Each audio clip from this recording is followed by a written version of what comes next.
नमस्कार दोस्तों, global learning में आपका स्वागत है।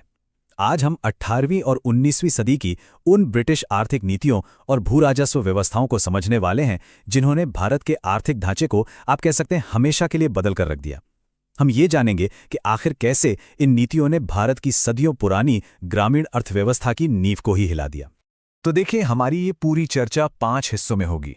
हम शुरुआत करेंगे ब्रिटिश कंट्रोल के विस्तार से, फिर देखेंगे कि इसका हमारी ग्रामीण अर्थव्यवस्था पर कितना बुरा असर पड़ा। इसके बाद हम 3 खास भू राजस्व प्रणालियों की गहराई में जाएंगे, कुछ और शोषण करने वाली कृषि पद्धतियों पर भी बात करेंगे, और आखिर में इन सभी नीतियों का क्या नतीजा निकला उस पर एक अंतिम निष्कर्ष निकालेंगे। तो चलिए पहले खंड से शुरू करते हैं, ब्रिटिश नियंत्रण का विस्तार। ये कहानी इस बारे में है कि कैसे ईस्ट इंडिया कंपनी, जो सिर्फ व्यापार करने आई थी, वो देखते ही देखते भारत की शासक बन बैठी। चलिए इस टाइमलाइन को थोड़ा और करीब से समझते हैं। देखिए, 1813 में एक बहुत बड़ा बदलाव आया। कंपनी का जो व्यापार पर एकाधिकार था वो खत्म कर दिया गया। मतलब अब कोई भी ब्रिटिश नागरिक भारत में व्यापार कर सकता था, बस चाय और चीन के साथ व्यापार को छोड़कर। लेकिन जो असली मोड़ आया वो था 1833 का चार्टर एक्ट। इसने कंपनी के बचे खुचे व्यापारिक एकाधिकार को भी पूरी तरह खत्म कर दिया और गवर्नर जनरल को पूरे ब्रिटिश भारत पर पूरा प्रशासनिक कंट्रोल दे दिया। ये एक ऐसा कदम था जिसने एक ट्रेडिंग कंपनी को पूरी तरह से एक रूलिंग पावर में बदल दिया। तो अब देखते हैं कि इस बढ़ते हुए कंट्रोल का भारत के गांव पर असल में असर क्या हुआ। ये समझना बहुत जरूरी है कि कैसे इन नीतियों ने भारत के जो पारंपरिक आत्मनिर्भर गांव थे उनकी आत्मा को ही खत्म कर दिया। यहां पर आपको 2 बिल्कुल अलग अलग दुनियाएं दिख रही हैं। एक तरफ हमारे प्राचीन आत्मनिर्भर भारतीय गांव थे जो अपना खाना, अपने औजार, अपने बर्तन सब कुछ खुद बनाते थे, जहां पंचायतें ही स्थानीय झगड़ों को सुलझा देती थीं।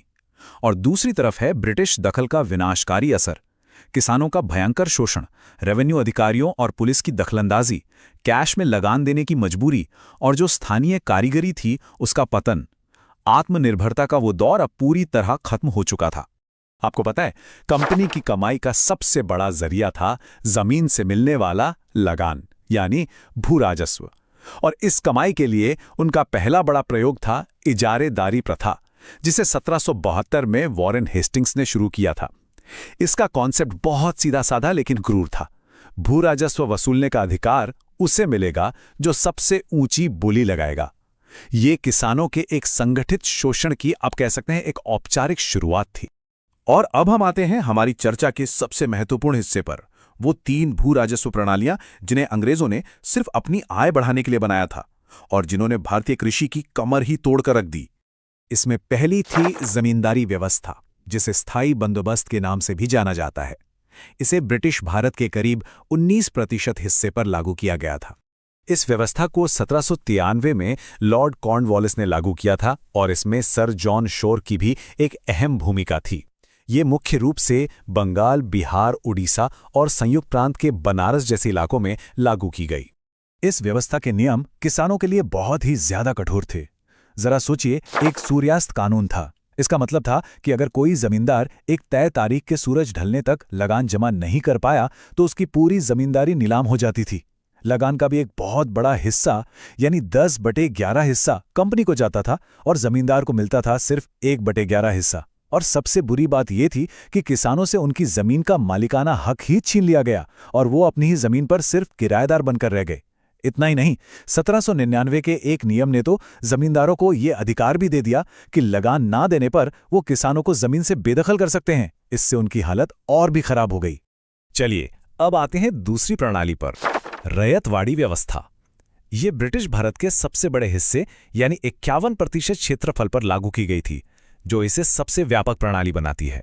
इसके संस्थापक थे थॉमस मुनरो और कैप्टन रीड। इसका पहला प्रयोग 1792 में तमिलनाडु के 12 महल जिले में हुआ और फिर 1820 तक इसे बंबई, मद्रास और असम जैसे बड़े प्रांतों में पूरी तरह से लागू कर दिया गया। रैयतवाड़ी व्यवस्था में सरकार सीधे किसानों यानी रैयतों से डील करती थी और किसान अपनी जमीन का मालिक होता था। अब ये सुनने में और कागज पर तो बहुत अच्छा लगता है, लेकिन असलियत बहुत अलग थी। टैक्स की दर 33% से लेकर 50% तक थी, जो बहुत ही ज्यादा थी। और इसी वजह से सरकार खुद ही सबसे बड़ी जमींदार बन गई, जो सीधे सीधे किसानों का शोषण कर रही थी। हमारी तीसरी और आखिरी प्रमुख प्रणाली है महालवाड़ी व्यवस्था।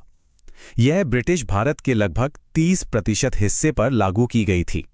इसे 1822 में हॉल्ट मैकेंजी ने प्रस्तावित किया और 1833 में मार्टिन बर्ड के समय में इसे ठीक से स्थापित किया गया। ये व्यवस्था मुख्य रूप से पश्चिमी उत्तर प्रदेश, मध्य प्रांत, पंजाब और दिल्ली के इलाकों में चलती थी। महालवाड़ी व्यवस्था की सबसे खास बात यह थी कि इसमें लगान पूरे गांव या महाल के लिए एक साथ तय किया जाता था।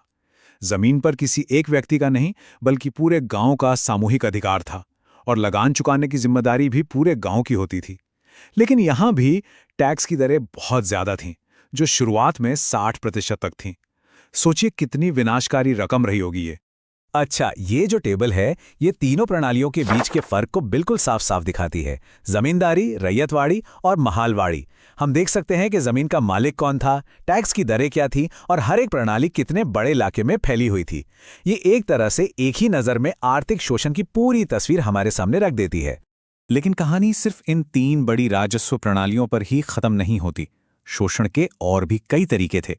चलिए अब शोषण की इस गैलरी में कुछ और प्रथाओं पर भी नजर डालते हैं।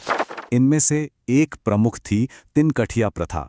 ये बिहार के चंपारण में किसानों को मजबूर करती थी कि वो अपनी जमीन के 3/20 हिस्से पर नील की खेती करें, चाहे वो चाहें या ना चाहें। और दूसरी थी सूरत की दुबला हाली प्रथा, जो असल में एक तरह की बंधुआ मजदूरी या गुलामी ही थी। शोषण का ये सिलसिला यहीं नहीं रुका। ददनी प्रथा के तहत ब्रिटिश व्यापारी भारतीय कारीगरों को कुछ एडवांस पैसे देकर उन्हें कर्ज के जाल में फंसा लेते थे। और बिहार, उड़ीसा में एक कमियोटी प्रथा चलती थी, जिसमें कमिया जाति के कृषिदास अपने मालिकों से लिए गए कर्ज के ब्याज के बदले जिंदगी भर उनकी गुलामी करने को मजबूर हो जाते थे। तो अब हम अपने अंतिम खंड पर पहुंच गए हैं, इन विनाशकारी ब्रिटिश नीतियों का अंतिम निष्कर्ष, जिसकी फसल वाकई बहुत कड़वी थी। इन सभी व्यवस्थाओं का एक बहुत ही भयानक नतीजा निकला, और वो था कृषि का व्यवसायीकरण। कैश में लगान चुकाने की मजबूरी ने किसानों को अनाज उगाने के बजाय कपास, जूट, चाय और अफीम जैसी नकदी फसलें उगाने पर मजबूर कर दिया। ये सारे उत्पाद ब्रिटिश बाजारों में भेजे जाते थे, जबकि भारत के किसान अपनी ही जमीन पर भूखे मरने को मजबूर थे। ये एक बहुत ही क्रूर विडंबना थी। आखिर में इन सारी नीतियों का निचोड़ बिल्कुल साफ है। ये संपूर्ण व्यवस्था सामाजिक व आर्थिक रूप से असफल सिद्ध हुई। इसने भारत की पारंपरिक ग्रामीण अर्थव्यवस्था को पूरी तरह से तबाह कर दिया, किसानों को गरीबी और बेदखली के अंधेरे में धकेल दिया और एक नए शोषक जमींदार वर्ग को जन्म दिया। ये भारतीय कृषि के लिए एक बहुत कड़वी फसल थी, जिसके नतीजे दशकों तक महसूस किए गए। यदि ये जानकारी आपको अच्छी लगी हो तो चैनल को सब्सक्राइब करें। धन्यवाद।